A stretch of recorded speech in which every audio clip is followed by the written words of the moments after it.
Polling ఇక్కడ జరుగుతుంటే పక్క రాష్ట్ర ముఖ్యమంత్రి AK-47 తుపాకులతో పోలీసులు నాగార్జున సాగర్ డ్యామ్ మీదకు పంపించిండు అధ్యక్ష. ఇవాళ నేను అడగదలుచుకున్న వాళ్ళను, నాగార్జున సాగర్ 100% మన భూభాగంలో ఉంది. మన ప్రాంతం, మన ప్రాంతానికి లోపటికొచ్చి తుపాకులు పెట్టి ప్రాజెక్టులను ఆక్రమించుకుంటుంటే వీళ్ళ సహకారం లేకుండా వస్తాడా అధ్యక్ష? ఇంటి దొంగలు లేకుండా జగన్మోహన్ రెడ్డి గారు లోపలికి వచ్చి నాగార్జున సాగర్ డ్యామ్ మీద పహారాలు కాసే పరిస్థితి వస్తుందా అధ్యక్ష? ఎందుకు ఆ రోజు వీళ్ళు మాట్లాడలేదు? వీళ్ళు ఇచ్చిన అలసే కదా, వాళ్ళు పెట్టిన పులుసు తిని వీళ్ళు అలసి ఇవ్వడం వల్లనే కదా ఈరోజు ఈ పరిస్థితి వచ్చింది. ఆయల్లో రాయలసీమకు పోయినప్పుడు కల్వకుంట్ల చంద్రశేఖరరావు గారు, ఈనాటి మంత్రి శ్రీమతి రోజా గారు పెట్టిన రాగి సంకటి రొయ్యల పులుసు తిని రాయలసీమను రతలాలసీమను చేస్తా అని చెప్పి మాట ఇచ్చి బేసిన్లు లేవు, బేసిజాలు లేవు, మీరు కొట్టుకపోండి అన్నాడు. వాళ్ళు కొట్టుకపోయారు. ఇప్పుడు మేము వచ్చినాక అట్టెట్లా కొట్టుకపోతాడంట? ఎవరు అధ్యక్ష బాధ్యత ఎవరు వహించాలి? నీ కళ్ళ ముందే కదా ముచ్చుమర్రి చంద్రబాబు నాయుడు కట్టింది, నీ కళ్ళ ముందే కదా రాజశేఖర రెడ్డి పోతిరెడ్డి పాడును 44,000 క్యూసెక్లకు పెంచి తరలించకపోయింది. నీ కళ్ళ ముందలనే కదా నీ ఇంట్లో పంచపక్ష ప్రమాణాలు జగన్మోహన్ రెడ్డి గారికి పెట్టి జీవో నెంబర్ 203ను నీ ఇంట్లోనే పునాదులేసి రాయలసీమ లిఫ్ట్ ఇరిగేషన్కు ప్రగతి భవన్లో కేసీఆర్ గారి డైనింగ్ టేబుల్ మీద పునాది రాయబడ్డది. దానికి పునాది రాయేసింది మీరే కదా. 8 TMCలు పర్ డే తరలించకపోవడానికి అనుమతి ఇచ్చింది, టెండర్లు పిలిచింది, కాంట్రాక్టులు అప్పచెప్పింది, పనులు పూర్తి చేసింది మీరు అధికారంలో ఉన్నప్పుడే కదా అధ్యక్ష.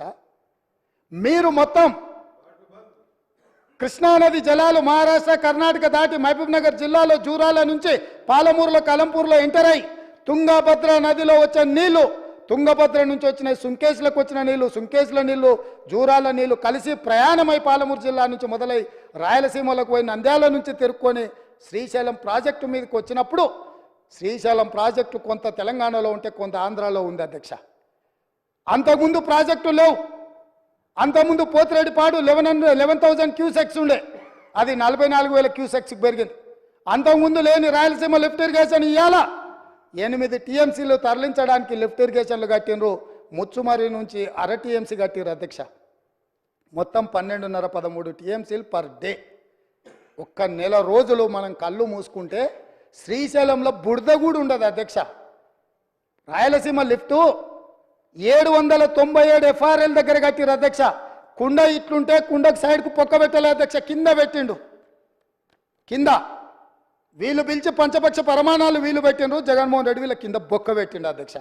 బొక్క పెట్టి మొత్తం తరలించకపోతుంటే మిన్నకుండా ఉన్న మీళ్ళు ఇవాళ నేను సూటిగా అడుగుతున్న హరీష్ రావుని మిత్రుణ్ణి, రాజకీయాలు పక్కన పెట్టండి, మీరు రాజకీయాలు పక్కన పెట్టండి, మీరు బాధ్యత కలిగిన మంత్రిగా చెప్పు.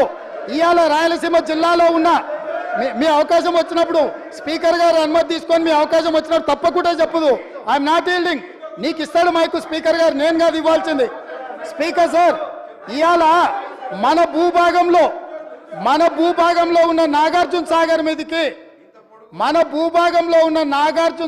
మీదకి తుపాకులతో జగన్మోహన్ రెడ్డి వచ్చి ఆక్రమించుకుంటే చేతగాని సన్నాసులాక ఇక్కడ ప్రభుత్వం చూస్తుంటే ఇవాళ రాయలసీమలో ఉన్న ప్రాజెక్టుల నుంచి నీళ్లు తరలించకపోతుంటే ఎవరు అడ్డుకోవాలి అధ్యక్ష? ఎవరు అడ్డుకోవాలి? ఒక్క పక్కన వాళ్ళు ప్రాజెక్టులు పూర్తి చేసుకుంటుంటే వీళ్ళు ఇక్కడ ఆనాడు కోమటిరెడ్డి వెంకటరెడ్డి గారు కొట్లాడి నల్గొండ జిల్లాలో ఉన్న ఫ్లోరైడును అక్కడి బాధితులను ఆదుకోవడానికి SLBC ప్రాజెక్టు మంజూరు చేయించి 42 కిలోమీటర్ల tunnel Rajiv Gandhi tiger reserve ఫారెస్ట్లో పర్యావరణ అనుమతి లేకపోతే టన్నెల్ బోర్ మిషన్ తోటి ఆ గుట్టను తొలిసి నీళ్లు దేవాలని 42 కిలోమీటర్ల టన్నెల్ని మొదలు పెట్టించి 2014 వరకు 32 కిలోమీటర్ల టన్నెల్ కొట్టింది అధ్యక్ష. తెలంగాణ వచ్చినాక వీళ్ళకి అప్పచెప్తే 10 కిలోమీటర్లు పూర్తి చేస్తే సంవత్సరంలో పూర్తి చేయాల్సిందని 10 ఏళ్ళలో కలిసి 1.5 కిలోమీటర్ పూర్తి చేసారు అధ్యక్ష.